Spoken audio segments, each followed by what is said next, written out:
नमस्कार, मैं ज्योतिष शास्त्री रमेश चौबे उपस्थित हूं आपके समक्ष एक जन्म कुंडली का अध्ययन करने के लिए। ये एक बच्चे का जन्म कुंडली है और इनका कुछ प्रश्न है जिसका जवाब हम देंगे इनके माता पिता का, क्योंकि ये किसी ज्योतिषी के पास किसी काम के लिए गए थे और बच्चे की कुंडली उन्होंने देख के इनको कुछ बताया। तो हम यही जानने की कोशिश करेंगे कि क्या इन्होंने जो उनसे जाना वो कितना हद तक इस पे लागू होता है। इसके बाद इन्होंने अपनी बच्चे की कुंडली मुझे भेजी और कहा कि ऐसा प्रश्न है, तो क्या ये सही है कि गलत है, वो मुझे बताने की आप कृपा करें। तो आइए बिना विलंब के चलते सबसे पहले जन्म की तारीख पे 2 मार्च 2019 15:52 यानी कि दोपहर में 3:52 हिसार हरियाणा में बच्चे का जन्म है। अब ये जो हमारे पास कुंडली बनती है, एक कर्क लगन की कुंडली हमारे पास बनती है और राशि क्या बनती है? राशि बनती है मकर राशि। कर्क लगन मकर राशि, राशिपति बनते हैं चंद्रमा और क्षमा कीजिए, लग्नपति बनते हैं चंद्रमा और राशिपति बनते हैं शनि। ये दोनों आपस में मित्र नहीं हैं। यदि लग्नेश और राशि आपस में मित्र हों तो बहुत अच्छा माना जाता है। लग्न जो है जल तत्व का लगन है और जल तत्व का लगन मतलब इससे आप क्या समझते हैं? जल कभी भी देखिएगा, जल शांत रहता है, लेकिन उसमें हल्का सा भी एक पत्थर मारा जाए तो एक के एक बाद लहरें उस पर उठती रहती है। तो कर्क लगन के लोग कैसे होते हैं? लग्न कितने डिग्री पे बैठा है लग्नेश? तो लग्न इनका बैठा है 14 डिग्री पे और लग्नेश जो है चंद्रमा वो बैठे हैं 1 डिग्री पे। यानी कि लग्न तो ठीक है, लग्न युवावस्था में है, लेकिन लग्नेश सम राशि में 1 डिग्री पर। कोई भी ग्रह जो है विषम राशि में यदि 1 से 6 तक होता है तो बाल अवस्था में होता है, लेकिन जब सम राशि में होता है तो मृतक अवस्था में होता है। तो लग्नेश जो है, लग्नेश के पास बलाबल नहीं है। यदि लग्नेश सप्तम भाव में बैठ करके और लगन पे उनकी दृष्टि जाती भी है तो दृष्टि बहुत ज्यादा कारक और बहुत ज्यादा पावरफुल नहीं होगा। क्यों? क्योंकि उनके पास खुद ही अंश बल कम है।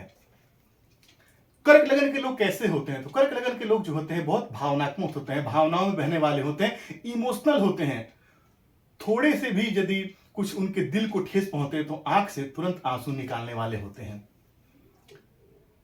कर्क लगन के लोग बड़े उदार प्रवृत्ति के भी होते हैं, जैसे कि केकड़ा, कर्क मतलब केकड़ा, तो एक केकड़े का स्वभाव कैसा है कि एक बार यदि किसी का हाथ पकड़ ले, यानी कि किसी का यदि कोई शरीर का कोई जो अंग है उसको पकड़ ले अपने चिमटे से तो हाथ टूट जाए लेकिन साथ नहीं छोड़ता है। तो ऐसे लोग किससे जुड़ते हैं तो बहुत ही इमोशनली जाके अटैच हो जाते हैं, तो बहुत भावनात्मक है। राजा रामचंद्र की भी कुंडली जो है वो कर्क लगन की ही कुंडली थी। तो ऐसे लोग बहुत ज्यादा उदार और बहुत ज्यादा भावनात्मक प्रवृत्ति के होते हैं, भावनाओं में बहने वाले होते हैं और छोटी सी बात भी उनके दिल पे लग जाती है। जैसे कि मैंने आपको बताया कि लग्नपति कमजोर है और लग्न में राहु बैठे हुए हैं। अब राहु के प्रभाव को समझना अत्यंत आवश्यक है। कोई लग्न ही किसी व्यक्ति का डिसाइड करता है कि जीवन में वो कितनी ऊंचाई हासिल करेगा। तो लग्न जो है राहु इनके कुंडली में है 0 डिग्री पे बैठे हैं और केतु भी 0 डिग्री पे बैठे हैं, तो बहुत ज्यादा प्रभावशाली तो नहीं होंगे। क्यों? क्योंकि अंश बल से बहुत कमजोर हैं वो, तो उनका बलाबल बहुत ज्यादा, अपना बहुत ज्यादा प्रभाव नहीं दे पाएंगे। लेकिन फिर भी यदि वो स्थान पे बैठे हैं तो थोड़ा बहुत अपना प्रभाव दे के जाएंगे। अब राहु यदि लग्न बैठे हैं तो चंद्रमा से सबसे पहले तात्कालिक मित्रता देखनी पड़ेगी। तो तात्कालिक मित्रता कैसे देखेंगे? तो 3 घर आगे और 3 घर पीछे यदि चंद्रमा बैठे हो तो तात्कालिक मित्रता बनती है। तो यहां से जोड़ेंगे तो 1 2 3 और 1 2 3, यानी कि चंद्रमा से तात्कालिक मित्रता नहीं है। तो ये तात्कालिक अति शत्रु भाव में, अति शत्रु होकर लग्न में बैठे हुए हैं, तो प्रभाव जो है थोड़ा अपना अच्छा नहीं देंगे। अब चंद्रमा के राशि में बैठ के चंद्रमा को देख रहे हो, चंद्रमा केतु के साथ बैठा है, अंश बल में अत्यंत कमजोर है और 1 डिग्री पे बैठा है और चंद्रमा को केतु के साथ बैठने पे ग्रहण दोष भी लग जाता है। तो चंद्रमा यहां ग्रहण में आ गए। अब क्या होगा? लग्न में किसी पापक ग्रह का बैठना शास्त्र कहता है कि यह अच्छा नहीं होता है, जातक के व्यक्तित्व को कहीं ना कहीं और जातक के स्वास्थ्य को प्रभावित करता है। अब लग्न में ही राहु बैठ करके और लग्नेश चंद्रमा को भी देख रहे हैं, यानी कि जातक के स्वास्थ्य को लेकर समस्या थोड़ी बनी रह सकती है। कफ कोल्ड की प्रॉब्लम, क्योंकि बच्चे के कुंडली में चंद्रमा अत्यंत ही बचपन के लिए कारक हो जाते हैं, क्योंकि चंद्रमा से ही किसी बच्चे को जो है वो बालारिष्ट योग का भी निर्माण होता है। तो चंद्रमा यहां अत्यंत पीड़ित है, और चंद्रमा देखा जाए तो शनि और सूर्य के बीच में पाप कर्तरी दोष में भी है, यानी कि सप्तम भाव को पाप कर्तरी दोष लगा हुआ है। तो शुक्र और चंद्रमा और केतु ये तीनों पाप कर्तरी दोष में आ गए और सप्तम भाव में आ गया। तो चंद्रमा पाप कर्तरी दोष में भी राहु से दृष्ट है और केतु के साथ बैठ के ग्रहण दोष का निर्माण कर रहा है। हालांकि देखा जाए तो केतु 0 डिग्री पे है, चंद्रमा 1 डिग्री पे है, तो अंश बल जो है बड़ा नजदीक का हो जा रहा है। तो कहीं ना कहीं ये प्रभावित होगा। कफ कोल्ड की प्रॉब्लम जातक को परेशान करेगी। श्वास रोग या छाती में कफ इत्यादि जम जाना भी ऐसे व्यक्ति को परेशान कर सकता है। क्यों कर सकता है? क्योंकि चंद्रमा चौथे भाव हृदय के, कालपुरुष की कुंडली में चंद्रमा चौथे भाव के कारक होते हैं, हृदय के कारक होते हैं, हृदय भाव के, चौथे भाव के, और शुक्र यहाँ के स्वामी हैं। तो भाव, चौथे भाव के स्वामी और कारक दोनों ही यहाँ पे केतु के साथ बैठ के शुक्र और चंद्रमा दोनों ही पीड़ित हो रहे हैं। तो छाती में कफ जम जाना, निमोनिया की समस्या हो जाना, ऐसे प्रॉब्लम जो है जातक को बहुत परेशान करेगा। शीत जन्य रोग से जातक परेशान रहेगा। तो यहाँ पे चंद्रमा की स्थिति बहुत खराब है। अब लग्न पे जितने ग्रहों की दृष्टि पड़ेगी, जातक का जो है व्यक्तित्व तो उसी टाइप का होगा। अब लग्न पे यहाँ देखा जाए तो मंगल की चौथी दृष्टि, चंद्रमा की दृष्टि, शुक्र की दृष्टि, केतु की दृष्टि, सबकी दृष्टि लग्न पे पड़ रही है। मंगल की दृष्टि लग्न में पड़ेगी, जातक जो है कैसा होगा? जल्दबाज प्रवृत्ति का होगा। कोई भी काम करने के पहले सोचेगा नहीं और करने के बाद उस पर पश्चाताप करने वाला होगा। चंद्रमा की दृष्टि पड़ेगी अपने ही घर पे, तो जातक का थोड़ा सा जो यहाँ पे रक्षा होगी, यानी कि जो रोग बहुत बढ़ चढ़ के मिलना था उसमें कमी आएगी। अब चंद्रमा को यदि यहां मजबूत करते हैं तो उसका प्रभाव जातक पे ज्यादा पड़ेगा, लेकिन फिर भी चंद्रमा पीड़ित तो है, हमको ध्यान रखना पड़ेगा। शुक्र की दृष्टि पड़ेगी, जातक शौकीन प्रवृत्ति का होगा। सजना संवरना, ब्रांडेड चीजों का जीवन में उपयोग करना जातक को बहुत पसंद आएगा। और केतु भी जो है वो कुजवत केतु, यानी कि मंगल के समान केतु का फल मिलता है। तो जातक जो है क्रोधी और जल्दबाज प्रवृत्ति का होगा। जातक छोटी छोटी बातों में क्रोध करने वाला होगा और चिड़चिड़ा प्रवृत्ति का भी हो जाएगा। तो बहुत सारे ग्रहों का दृष्टि लगन में पड़ना भी जातक के व्यक्तित्व को कहीं ना कहीं कमजोर कर देगा, क्योंकि जातक का मूल स्वभाव क्या है? उदार और दयालु। लेकिन इतने सारे जब ग्रह दृष्टि डालेंगे तो जातक थोड़ा सा उन सभी ग्रहों के प्रभाव को हल्का हल्का जो है उसके ऊपर देखने को मिलेगा। अब लग्नपति कमजोर हो गए। मैंने आपको बताया कि लग्न ही सब डिसाइड करता है कि व्यक्ति जिंदगी में कितना ले जाएगा। अब इस कुंडली में द्वितीय भाव के स्वामी बनते हैं सूर्य, कुंडली के अष्टम भाव में आके बैठे हैं। डिग्री वाइज देखा जाए तो 17 डिग्री पे सतभिषा नक्षत्र में, यानी कि राहु के नक्षत्र बैठे हैं। तो सतभिषा नक्षत्र में सूर्य का बैठना अच्छा नहीं माना गया है। यहाँ पे अष्टम भाव में सूर्य यदि आपको बैठेंगे तो सूर्य को 6, 8, 12 का दोष तो नहीं लगता है, लेकिन फिर भी अष्टम में बैठ के जो है वो नेत्र जन्य रोग, आंखों की समस्या जातक को दे सकते हैं। रीढ़ की हड्डी, कमर की हड्डी में परेशानी या हड्डियों संबंधी समस्या जातक को दे सकते हैं। तो कहीं ना कहीं ये अच्छा नहीं है। लेकिन अपनी 7वीं दृष्टि कुंडली के दूसरे भाव पे डालेंगे तो पैतृक संपत्ति जातक को प्राप्त होगी। जातक जो है वो पैतृक संपत्ति से युक्त होगा, धन धान से परिपूर्ण होगा। क्योंकि धन भाव का स्वामी धन भाव को देखेगा तो अपने भाव की वृद्धि तो करेगा ही, क्योंकि जो ग्रह अपने भाव को देखता है, अपने भाव में बैठता है, उस भाव की वृद्धि जरूर करता है। लेकिन कहीं ना कहीं स्वास्थ्य को लेकर परेशान रहेंगे, क्योंकि इस सूर्य पे शनि की तीसरी दृष्टि पड़ती है, और सूर्य पे तीसरी दृष्टि शनि की यदि पड़े तो इन सारे समस्याओं को जातक को झेलना पड़ेगा। कहीं ना कहीं मान सम्मान पे उंगली उठ सकती है, और जहां नौकरी करेंगे वो उच्च अधिकारियों से तालमेल में जातक को समस्या आएगा। तो सूर्य भी कहीं ना कहीं कमजोर हो गए। अब चंद्रमा क्या है? चंद्रमा है आत्मा, चंद्रमा है मन, और सूर्य है आत्मा। अब मन भी कमजोर और आत्मा भी कमजोर, तो जातक कहीं ना कहीं परेशान तो रहेगा। तो सूर्य चंद्रमा दोनों ही यहां पे कमजोर हो गए, और सूर्य और चंद्रमा में से एक का मजबूत रहना तो नित्यांत आवश्यक है, विशेष तौर पे सूर्य का। आइए आगे बढ़ते हैं। कुंडली में तीसरे भाव के स्वामी और कुंडली में 12वें घर के स्वामी बनते हैं बुध। कहां बैठे हैं? कुंडली के भाग्य भाव में। कितने डिग्री पे बैठे हैं बुध? तो बुध बैठे हैं 4 डिग्री पे, उत्तरा भाद्रपद नक्षत्र में जाके बैठे हैं, शनि के नक्षत्र में जाके बैठे हैं, और यहाँ पे नीच राशि में बैठे हैं। लेकिन बृहस्पति की 5वीं दृष्टि पड़ती है बुध पे, और बुध का नीचत्व यहाँ पे भंग हो जाता है। तो ये नीच भंग राज्यों का निर्माण होगा, ये बहुत बढ़िया है। और पराक्रम के स्वामी जाकर के और भाग्य में बैठ के पराक्रम को देखेंगे तो जातक पराक्रमी होगा, अपने मेहनत पे, अपने बलबूते पे, अपने पराक्रम से अपने भाग्य की उन्नति करने वाला होगा। और भाग्य और विदेश भाव का स्वामी भाग्य भाव में बैठा है, तो ऐसे जातक यदि विदेश यात्रा करे तो बहुत ही अच्छा होगा। तो बुध यहाँ पे नीच की जरूर दिखाई दे रहे, लेकिन घबराने की आवश्यकता नहीं है, क्योंकि उनका नीचत्व जो है वो भंग हो रहा है। अब कुंडली में चौथे भाव के स्वामी और लाभ भाव के स्वामी बनते हैं कौन?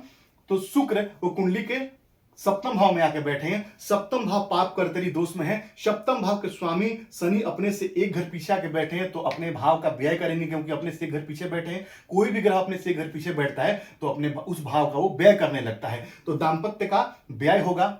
और साथ ही साथ शुक्र केतु के साथ बैठे हुए हैं, सप्तम भाव पाप कर्तरी दोष में बैठा है, राहु की दृष्टि पड़ रही है सप्तम भाव पे, तो दाम्पत्य कहीं ना कहीं जातक का कमजोर मुझे दिखाई दे रहा है। तो विशेष तौर पे जब विवाह हो, अभी तो खैर जातक बालक है, तो विवाह यदि हो तो अच्छे से कुंडली मिला के विवाह यदि नहीं होगा तो दाम्पत्य में समस्या, क्योंकि ग्रहण दोष भी है और केतु और शुक्र का भी आपस में नहीं बनता है, तो सप्तम भाव जो है वो पीड़ित है। और सप्तम किसी पुरुष के कुंडली में सप्तम भाव के कारक भी शुक्र ही होते हैं, तो भाव भी पीड़ित है और भावेश भी पीड़ित है, और भाव का कारक जो है वो अपने से घर पीछे बैठ करके तो खराब फल देगा ही देगा। तो सप्तम भाव यानी कि दाम्पत्य मुझे परेशानी दिखाई दे रही है। अब बृहस्पति इस कुंडली में भाग्य भाव के स्वामी है, कुंडली के षष्ठ भाव के स्वामी है, आगे कुंडली के पंचम भाव बैठे हैं। बृहस्पति की दृष्टि यहाँ बड़ा कारगर होगी, क्योंकि पांचवी दृष्टि भाग्य भाव पे पड़ेगी अपने ही घर पे, तो जातक भाग्यवान होगा। और साथ ही साथ जो है लाभ पे पड़ेगी तो जातक जिंदगी में लाभ कमाएगा। और लग्न पे पड़ेगी तो राहु जन्य जो समस्या उत्पन्न, क्योंकि राहु यदि लग्न में बैठे हैं तो उनकी पांचवी दृष्टि पंचम पे पड़ेगी, सप्तम पे पड़ेगी और भाग्य पे पड़ेगी। लेकिन बृहस्पति की जो दृष्टियां जो सब पंचम पे और लग्न पे पड़ेगी तो राहु के जो खराब प्रभाव उसको कहीं ना कहीं कम कर देंगे वो, और जातक को लाभ देंगे। चरित चक्र में जाके मैंने देखा भाव निर्णायक कुंडली में, तो बृहस्पति यहां का नहीं बल्कि यहां का फल दे रहे हैं, अपने ही राशि का। तो बृहस्पति षष्ठ भाव का यदि फल भी दे रहे हैं, तब भी लग्नपति को यदि हम मजबूत करते हैं तो विपरीत राज्यों का, 6-8-12 का स्वामी 6-8-12 में बैठे तो विपरीत राज्यों का निर्माण होता है। तो बृहस्पति षष्ठ भाव में बैठ करके विपरीत राज्यों का निर्माण करेंगे और जातक को रोग, ऋण और शत्रु तीनों से रक्षा करेंगे। लेकिन उदर जन्य यानी कि पाचन की समस्या, क्योंकि चंद्रमा और बृहस्पति कहीं दोनों कहीं ना कहीं यदि इस ऐसी स्थिति में हो, खराब हो थोड़ा सा, तो क्योंकि बृहस्पति पे भी राहु की दृष्टि पड़े, जातक उदर जन्य रोग यानी पाचन की समस्या से परेशान रहता है। यह समस्या जातक हो सकती है, कफकोट की प्रॉब्लम और पाचन की समस्या जातक को परेशान करेगी। अब यहाँ पे मंगल देव कुंडली के पंचम भाव के स्वामी हैं और कुंडली में दसम भाव के स्वामी हैं। जी देखा जाए डिग्री वाइज तो मंगल 16 डिग्री पे भरणी नक्षत्र में यानी शुक्र के नक्षत्र में बैठे हैं। शुक्र का नक्षत्र अच्छा है मंगल के लिए, और बैठे कुंडली के दसम भाव में रोचक नामक महापुरुष योग लगा के बैठे हैं। और दसम भाव में मंगल दिग्बली भी होते हैं और कुल दीपक योग का निर्माण करते हैं। तो ऐसा जातक शौर्य और पराक्रम का काम यदि करे तो उसको बहुत फलीभूत होता है। यदि जातक प्रशासनिक क्षेत्र में जाना चाहे, सेना में, पुलिस में अधिकारी बन के जाना चाहे तो उसके लिए बहुत अच्छा है, क्योंकि मंगल यहाँ पे अत्यंत मजबूत है। और मंगल पे देखा जाए यहाँ से तो किसी भी पाप ग्रह की दृष्टि नहीं पड़ रही, यानी कि मंगल बहुत अच्छी स्थिति में है। मंगल बहुत अच्छी स्थिति में है, तो बहुत अच्छा है मंगल। और ये मंगल नवमांश कुंडली में भी कुंडली के लग्नपति होकर के कुंडली के दसम भाव में सिंह राशि में अपने मित्र की राशि में बैठे हैं, तो बहुत अच्छा है। मंगल ही इस कुंडली में सबसे मेन, इस कुंडली की चाबी जो है वो मंगल के हाथ में है और मंगल सबसे मजबूत है। तो जातक का कोई ग्रह थोड़ा बहुत कमजोर भी है तो मंगल उसको संभालने की कोशिश करेंगे। रोचक महापुरुष योग लगा के बैठे हैं, जातक को जिंदगी में जो है वो सब कुछ प्रदान करने वाले बन जाएंगे। तो यदि हम मंगल को यदि हम मजबूत करते हैं तो जातक को बहुत लाभ होगा। उपाय मैं आगे आपको बताता हूं। अब यहां पे देखा जाए तो शनिदेव मैंने आपको बता दिया कि सप्तम और अष्टम भाव के स्वामी कुंडली के षष्ठ भाव बैठे हैं, तो ये भी विपरीत राज योग में बैठे हैं। अब सारा का सारा जो जवाबदारी वो चंद्रमा पे आ जाए। चंद्रमा को हम जितना मजबूत करेंगे विपरीत राज यानी कि बृहस्पति का भी अच्छा फल मिलेगा। और साथ ही साथ ठीक है, बृहस्पति भाग्यपति योग के षष्ठ में बैठे हैं तो जातक को थोड़ा भाग्य में चुनौतियां तो आएंगी लेकिन मिलेगा सब कुछ। तो शनि भी यहाँ पे विपरीत राज में बैठे हैं, तो शनि को भी यदि हम थोड़ा सा लग्नेश को यदि हम पावर देते हैं, यदि हम चंद्रमा को ठीक करते हैं तो शनि के भी विपरीत राज के फल जातक को निसंदेह प्राप्त होगा। तो कुंडली कोई खराब कुंडली नहीं है। राहु यदि लग्न में बैठे हैं तब भी उनका अंश बल बहुत कमजोर है, तब बहुत ज्यादा नुकसान नहीं करेंगे और बृहस्पति की दृष्टि जो जातक को कहीं ना कहीं बचाएगी। अब किसी भी प्रकार का काल सर्प दोष का यहाँ पे निर्माण नहीं हो रहा है। चंद्रमा से चौथे भाव मंगल बैठे हैं तो जातक चंद्र कुंडली से मांगलिक है। तो मैं आपको बताया कि विशेष तौर पे वैवाहिक जीवन थोड़ा डिस्टर्ब दिखाई दे रहा है, यदि उसको हम ध्यान रखेंगे, कुंडली मिला के विवाह करेंगे तो समस्या कुछ भी नहीं है। नवमांश कुंडली पे आइए, जातक का लग्न पुष्य नक्षत्र में बैठा है, यानी कि शनि के नक्षत्र में बैठा है और नवमांश कुंडली में शनि लग्न में बैठे हैं तो सारे कार्यों में थोड़ा सा विलंब कर देंगे। सब काम थोड़ा सा लेट से होगा लेकिन होगा जरूर। यदि लग्न से शनि संबंध बना ले तो ये श्योरिटी हो जाती है कि जातक का काम जरूर होगा, चाहे विलंब से क्यों ना हो। चंद्रमा देखिए, यहाँ भी चंद्रमा केतु के साथ बैठे हुए हैं और चंद्रमा केतु के साथ, यहाँ भी केतु के साथ, तो चंद्रमा बहुत खराब है। तो चंद्रमा पे काम करने की आवश्यकता है, क्योंकि चंद्रमा है माँ, और चंद्रमा कुंडली में खराब हो जाए तो माँ का स्वास्थ्य भी कहीं ना कहीं खराब रहता है। तो चंद्रमा को ठीक करेंगे तो माता का स्वास्थ्य भी अच्छा होगा, क्योंकि चौथे भाव के स्वामी, यहाँ पे चौथे भाव से हम माता को देखते हैं, तो चौथे भाव का स्वामी शुक्र भी कहीं ना कहीं पीड़ित है। अब ये शुक्र जो है, बड़ी अच्छी बात बता रहा हूं, ध्यान से सुनिए। ये शुक्र जो है वो नवमांश कुंडली में मीन राशि में बैठे हैं, अपने उच्च राशि में। कहां का स्वामी होके? तो सप्तम भाव के स्वामी होकर के उच्च के बैठे हैं, बृहस्पति के साथ बैठे हैं, तो मालव्य महापुरुष योग का निर्माण कर रहे हैं। तो थोड़ा भी यदि हम कुंडली मिला के शादी करते हैं, जब तक का दाम्पत्य जीवन खराब नहीं रहेगा, ऐसा नवमांश कुंडली कह रहा है। क्यों? ठीक है, दाम्पत्य में थोड़ा बहुत मतभेद हो सकता है, लेकिन बिल्कुल खराब हो जाए ऐसा नहीं कहूंगा, क्योंकि शुक्र नवमांश कुंडली में उच्च के बैठे हैं। आगे बढ़ते हैं।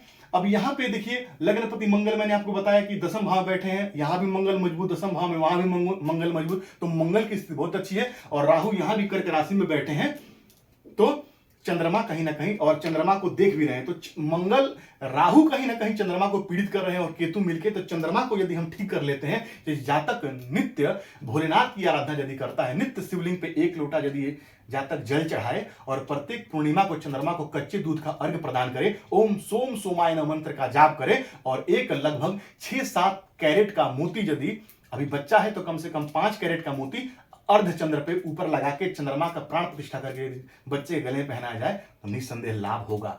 साथ ही साथ जो है, चंद्रमा पूर्णिमा के दिन चंद्रमा को रात्रि में कच्चे दूध का अर्घ प्रदान कराया जाए बच्चे से, या बच्चे के माता पिता में से कोई कर सकता है, और नित्य जो है शिवलिंग पे यदि जल चढ़ाया जाए और ओम नमः शिवाय का यदि जाप किया जाए, तो निस्संदेह अच्छा होगा। प्रत्येक सोमवार के दिन पानी में कच्चा दूध डाल करके बच्चे को नहलाया जाए, तो चंद्रमा बच्चे का अच्छा होगा। माथे पे सफेद चंदन का तिलक लगाने से भी चंद्रमा अच्छे हो जाते हैं।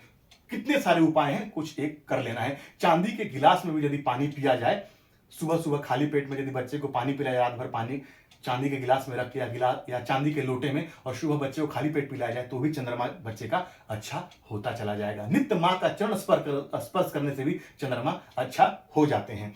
हो सके तो चंद्रमा के मंत्रों का किसी ब्राह्मण से जाप करवा लीजिए 11,000, और दशांश हवन तर्पण और मार्जन करा लीजिए। क्यों? क्योंकि बच्चे को अभी चंद्रमा की महादशा चल रही है, 2032 तक चलेगी, तो चंद्रमा अच्छे रहेंगे तो बच्चा तक का स्वास्थ्य भी अच्छा रहेगा। तो चंद्रमा को मजबूत करेंगे तो बच्चा जो है आपका स्वस्थ रहेगा और बिल्कुल मस्त रहेगा।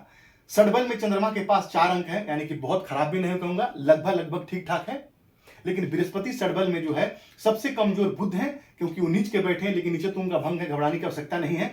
अब यहाँ पे मंगल सबसे मजबूत है, और मंगल यहाँ पे भी मजबूत है, तो जातक निस्संदेह, और इन्होंने कहा कि ये बोलता है कि मैं बड़ा होकर के और पुलिस में जाऊंगा। तो जो ग्रह मजबूत होता है वो अपनी तरफ आपको खींचता है पकड़ के, और चंद्रमा के बाद बच्चे को मंगल की महादशा ही आने वाली है, तो ये बहुत अच्छा है, खराब नहीं है, मैं इसको खराब नहीं कहूंगा। कुंडली देखिए, हर कुंडली अपने में कुछ ना कुछ कहती है। अब जैसे बच्चे का जन्म वरियान योग जो है वरियान में हुआ है, और वरियान योग के देवता कौन? कुबेर देव होते हैं। तो कुबेर किसके मालिक हैं? धन संपदा के मालिक हैं। तो जातक संपत्तिवान धनवान होगा, इसमें निस्संदेह कोई शक नहीं है कि जातक धनवान होगा। और वीरयान योग में जन्म लेने वाले साहसी होते हैं, पुरुषार्थी होते हैं, अपने मेहनत से, अपने दम से, अपने पराक्रम से आगे बढ़ने वाले होते हैं, तो ये बहुत अच्छा है। तो जातक यदि पराक्रम के क्षेत्र में यदि अपना भाग्य आजमाना चाहे, तो निस्संदेह जो है पराक्रम के क्षेत्र में जातक का भाग्य इसका साथ देगा। तो कुंडली में खराब नहीं कहूंगा, कुंडली अच्छी है, बस इस पे थोड़े बहुत चीजों को ठीक करने की आवश्यकता है। हनुमान जी की नित्य आराधना करें, क्योंकि हनुमान जी इनके इष्ट देवता हैं। नित्य हनुमान जी के दर्शन करें, हनुमान चालीसा का पाठ करें, हनुमान अष्टकम का पाठ करें, मंगल इनका और भी मजबूत होगा, मंगल इनका और भी अच्छा फल प्रदान करेगा। बृहस्पति के लिए, बृहस्पति चूंकि पंचम बैठे लेकिन फल कुंडली के षष्ठम भाव को दे रहे हैं, तो एक हो सके तो 5 मुखी रुद्राक्ष जो है वो गुरु का प्राण प्रतिष्ठा कराकर जातक को पहनाया जाए, तो निस्संदेह अच्छा फल देंगे। तो अभी चंद्रमा की दशा में 2032 तक सोचने की आवश्यकता नहीं है, मोती पहनाइए और जो उपाय बताए हो कीजिए, निस्संदेह जातक यानी कि ये बच्चा जो है वो स्वस्थ रहेगा।